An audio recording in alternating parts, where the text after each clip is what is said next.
தேடுவேன், எங்கே தேடுவேன். நேயர்கள் அனைவருக்கும் எனது சிரம் தாழ்ந்த வணக்கம். இது மகேந்திரன் குளோபல் டிவியில் இருந்து மெல்லிசை மன்னர்கள் எம்.எஸ். விஸ்வநாதன், டி.கே. ராமமூர்த்தி இருவரும் இணைந்து இசையமைத்த முதல் திரைப்படத்தை, அதில் அமைந்த பாடல்களையும் பற்றியும் தான் நாம் இந்த வீடியோவில் காணப்போகின்றோம். எங்கே தேடுவேன், உலகம் தெளிக்க உதவும் இருவரும் இணைந்து இசையமைத்த முதல் திரைப்படம் பணம் என்கின்ற திரைப்படம். அது 1952 வெளிவந்த திரைப்படம். அந்த திரைப்படத்தை இயக்கியது யார் என்று கேட்டால் நிச்சயமாக நீங்கள் ஆச்சரியப்படுவீர்கள். என்.எஸ். கிருஷ்ணன் இயக்கிய திரைப்படம். எங்கே தேடுவேன், உலகம் தெளிக்க உதவும். திரைப்படத்தை தயாரித்தது A.L. ஸ்ரீனிவாசன், கவிஞர் கண்ணதாசனின் சகோதரர் தயாரித்த திரைப்படம் இது. திரைப்படத்தை தயாரித்த என்.எஸ். கிருஷ்ணனை இந்த திரைப்படத்தை இயக்குங்கள் என்று துணிச்சலொட்டியது A.L. ஸ்ரீனிவாசன் தான். விஸ்வநாதன், ராமமூர்த்தி இருவரையும் மெல்லிசை மன்னர்களாக்கிய பெருமை A.L. ஸ்ரீனிவாசன் அவர்களையே சாரும். அதற்கு காரணகர்த்தா கவிஞர் கண்ணதாசன் தான். விஸ்வநாதனும் ராமமூர்த்தியும் சேர்ந்து இசையமைத்த முதல் திரைப்படம் தான் இது. அதற்கு முன்பே ஜெனோவா என்கின்ற திரைப்படத்திற்கு எம்.எஸ். விஸ்வநாதன் தனியாகவே இசையமைத்திருக்கின்றார். ஆனால் அந்த படம் தாமதமாக வந்தது. 1953 தான் வெளிவந்தது. அரசர் முதல் ஆண்டியும் ஆசைப்படும் பணத்தை எங்கே தேடுவேன். டி.கே. ராமமூர்த்தியும் தனியாக இசையமைத்துக் கொண்டிருந்தார் சில படங்களுக்கு. இருவருமே மிகவும் திறமைசாலிகள். இருவரும் சேர்ந்து இசையமைத்தால் என்ன என்ற ஒரு எண்ணத்தை உருவாக்கியதே கவிஞர் கண்ணதாசன் தானாம். இந்த செய்தியை தனது அண்ணனிடம் கூறியிருக்கின்றார் கவிஞர் கண்ணதாசன். அவர் ஏற்றுக்கொள்வாரா என்ற சந்தேகம் இருந்தது. கண்ணதாசனின் அண்ணன் A.L. ஸ்ரீனிவாசன் தான் இருவரையும் அழைத்து பேசி இசையமைக்க வைத்தாராம்.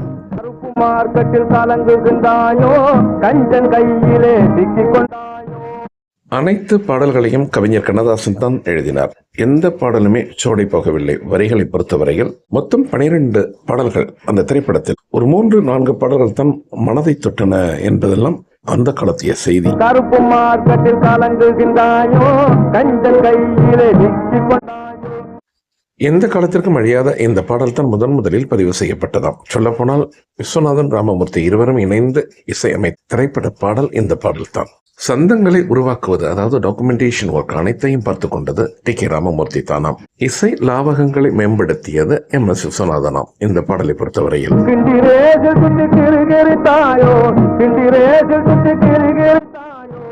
இந்த பாடல் வெளிவந்த சமயத்தில் மிகவும் பேசும் பொருளானது. அரசியலில் காங்கிரஸை சாடுவது போல் உள்ளது இந்த பாடல் என்றெல்லாம் ராஜகோபாலாச்சாரியார் அப்பொழுது சென்னை மாகாணத்தின் முதலமைச்சராக இருந்திருக்கின்றார். அவரிடம் முறையிட்டார்களாம். ராஜகோபாலாச்சாரியார் காமராஜரிடம் கூறி என்ன என்று விசாரிக்க சொல்லியிருக்கின்றார். காமராஜர் அந்த பாடலை கேட்டுவிட்டு வயிறு குலுங்க சிரித்தாராம்.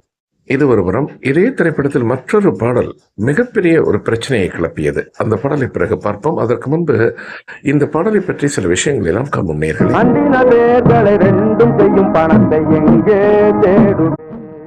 மற்றொரு ஆச்சரியம் தரக்கூடிய ஒரு செய்தி என்னவென்றால், அந்த காலத்தில் அனைவருமே புகழுடன் இருந்தார்கள். ஆனால் யாரிடமும் மிகப்பெரிய அளவில் பணம் இல்லை, கவிஞர் கண்ணதாசன் உட்பட.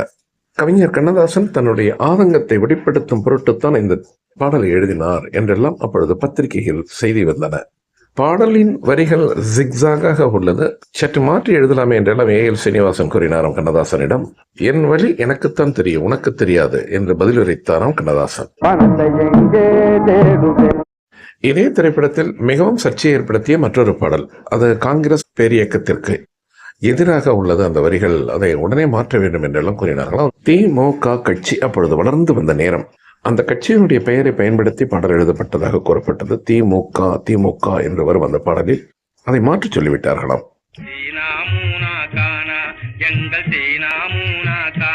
ஆரம்பத்தில் இந்த பாடல் திமுக என்று தான் எழுதப்பட்டதாம். அதன் பிறகுதான் தீனா மூனா கானா என்று மாற்றப்பட்டதாம். இந்த பாடலை கவிஞர் கண்ணதாசன் தான் எழுதினார் என்று கூறப்பட்டாலும் இதனுடைய ஆதியை உடுமலை நாராயண கவி தான் எழுதினாராம்.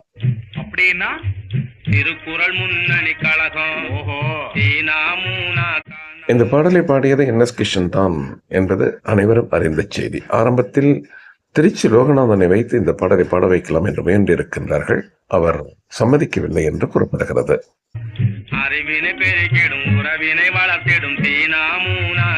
மற்றொரு முக்கிய செய்தி என்னவென்றால், இட்டுக்காக மெட்டு கட்டிய பாடல் இது. பல வகை மெட்டுக்கள் போட்டிருக்கின்றார்கள் இந்த வரிகளுக்கு. எதுவும் சரியில்லாததால் முதலில் போட்ட மெட்டே சரியாக இருக்கின்றது என்று இந்த மெட்டு பாடல் பிரிவாக செய்யப்பட்டது.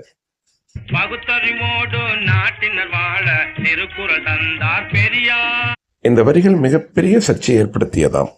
பெரியார் தான் திருக்குறளை எழுதினார் என்று எப்படி ஒரு பொய் தகவலை பரப்பலாம் என்று மக்கள் குதித்தெழுந்தார்களாம். உடுமலை நாராயணகவி அவர்கள் எழுதிய வரிகள் அவை. அவற்றை நான் சிறிது மாற்றினேன் என்று சப்பை கட்டு கட்டினாராம் கவிஞர் கண்ணதாசன்.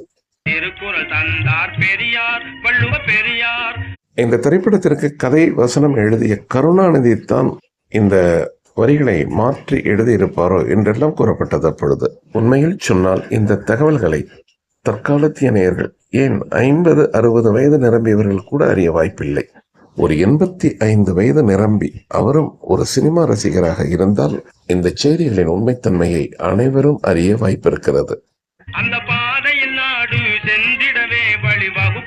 மொத்தத்தில் இந்த பாடல் திராவிட கட்சிகளுக்கு ஒரு பிரச்சார பாடலாகவே அமைந்து போனது. அப்பொழுது காங்கிரஸ் பெரியக்கம் மிகப்பெரிய கண்டனத்தை தெரிவித்ததாகவும் அப்பொழுது பத்திரிகைகளில் செய்திகள் வெளிவந்ததாக கூறுகிறார்கள். இந்த பாடலுக்காகவே அந்த பணம் என்கின்ற திரைப்படத்தை தடை செய்ய வேண்டும் என்றெல்லாம் வாதிட்டார்களாம். அப்பொழுது திரைப்படத்தின் தயாரிப்பாளர் A.L. ஸ்ரீனிவாசன், அதாவது கவிஞர் கண்ணதாசனின் சகோதரர், காங்கிரஸ் கட்சிகளின் தலைவர்களுடன் நெருக்கமாக இருந்தவரும். அவருடைய கடுமையான முயற்சிக்கு பிறகுத்தான் இந்த பாடலும் வெளிவந்தது, இந்த திரைப்படமும் வெளிவந்ததாம். இது ஒருபுறம். பழங்கால சினிமா ரசிகர்களுக்கு ஒரு இனிப்பான செய்தி உண்டு. G.K. வெங்கடேஷ் அவர்கள் மிகப்பெரிய ஒரு இசை அமைப்பாளர், இளையராஜாவிற்கெல்லாம் ஒரு குருநாதராக திகழ்ந்தவர் என்பது அனைவரும் அறிந்ததே. அவர் ஒரு பாடலை பாடியிருக்கின்றார் இந்த திரைப்படத்தில். அது என்ன பாடல்?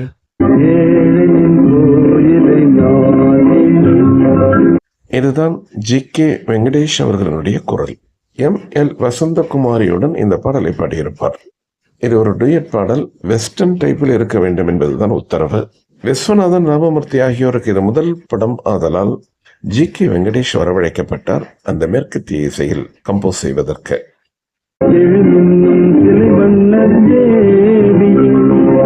இந்த பாடலுக்கு மெட்டு கட்டியது, அதாவது கம்போஸ் செய்தது G.K. வெங்கடேஷ் தான் என்று இசை வட்டாரம் கூறுகிறது. சற்று கடினமாக இருந்ததால் இந்த பாடலை அவரே பாட நேர்ந்தது என்பது ஒரு முக்கிய தகவல்.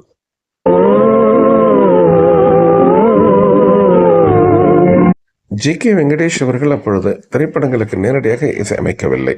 தெலுங்கு, கன்னடம் போன்ற திரைப்படங்களுக்கு நிறைய மெட்டுக்கள் எழுதி கொடுத்து கொண்டிருந்தார். அதுபோல தமிழ் மொழியில் வெளிவந்த படங்களுக்கும் தமிழ் மொழியில் அறிமுகமாகும் இசைக்கலைஞர்களுக்கும் வெஸ்டர்ன் தியரியில் ஸ்வரங்கள் எழுதி கொடுத்து கொண்டிருந்தார். அந்த சமயத்தில் தான் அவருடைய திறமை அனைவருக்கும் வெளிப்பட்டது. அதன் பிறகுதான் இசை கற்றுக்கொள்வோர், இசை அமைக்க விரும்புபவர்கள் அனைவரும் அவரிடம் பயிற்சி பெற்றார்கள், இளையராஜா உட்பட.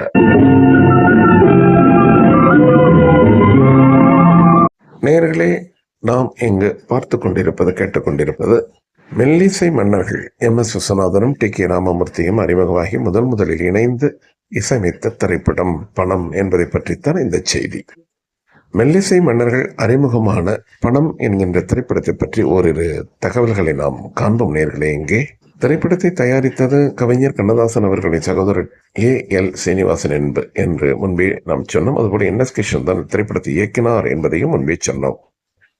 பணம் என்கின்ற இந்த திரைப்படத்தில் நடித்த கதாபாத்திரங்கள், அதாவது நட்சத்திரங்களை பற்றி நாம் கூறாவிட்டால் மிகப்பெரிய பிழையாகிவிடும். அது நடிகர் திலகம் சிவாஜி கணேசனும் நாட்டிய பேரொளி பத்மினியும் இணைந்து நடித்த முதலில் ஜோடியாக நடித்த திரைப்படம் இந்த திரைப்படம் தான்.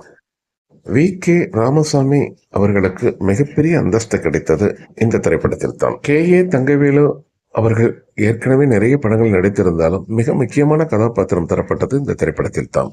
பல படங்களை தயாரித்த இயக்கிய P.R. பந்தலு அவர்கள் இந்த திரைப்படத்தில் நட்சத்திரமாக தோன்றியிருக்கின்றார், அது நடிகராக தோன்றியிருக்கின்றார் என்பது மற்றொரு முக்கியமான செய்தி. மதுரை பாய்ஸ் கம்பெனி என்ற ஒரு நாடக குழு இருந்தது. அந்த நாடக குழுவில் பயிற்சி பெற்ற அத்தனை நடிகர்களுமே சற்றேறக்குறைய இந்த திரைப்படத்தில் தலை காட்டியிருக்கின்றார்கள் என்றெல்லாம் சினிமா வட்டார செய்திகள் கூறுகின்றன. இந்த திரைப்படத்தில் திரைக்கதை வசனம் எழுதிய கலைஞர் மு. கருணாநிதி அறிஞர் அண்ணாதுரையால் மிக அதிக அளவில் பாராட்டப்பட்டாராம். பராசக்தியில் நீ எழுதிய கதைவாசனத்தை விட இது மிக சிறப்பாக இருந்தது என்றெல்லாம் கூறினாராம். ஆனாலும் பராசக்தி அளவிற்கு பணம் என்கின்ற இந்த திரைப்படம் மிகப்பெரிய அளவில் விலை போகவில்லை. பராசக்தி திரைப்படம் அக்டோபர் மாதம், அதாவது 1952 அக்டோபர் மாதம் வெளிவந்தது. பணம் என்கின்ற திரைப்படம் டிசம்பர் மாதத்தில் வெளிவந்தது. ஒருவேளை இந்த திரைப்படம் பராசக்திக்கு முன்பே வெளியிடப்பட்டிருந்தால் மிக நன்றாக ஓடியிருக்கும், நல்ல வசூலை மல்லி தந்திருக்கும் என்றெல்லாம் அப்பொழுதைய சினிமா வட்டாரத்து செய்திகள் கூறியதாக தகவல். நன்றி நேயர்களே. மற்றொரு தருணத்தில் ஒரு அழகான சினிமா செய்தியை பற்றியோ அல்லது ஒரு பாடலை பற்றியோ மற்றொரு வீடியோவில் நாம் காண்போம். அதுவரை உங்கள் அனைவருக்கும் அன்பு வணக்கம் கூறி விடைபெற்றுக் கொள்வது உங்கள் மகேந்திரன் குளோபல் டிவியிலிருந்து. நன்றி, வணக்கம்.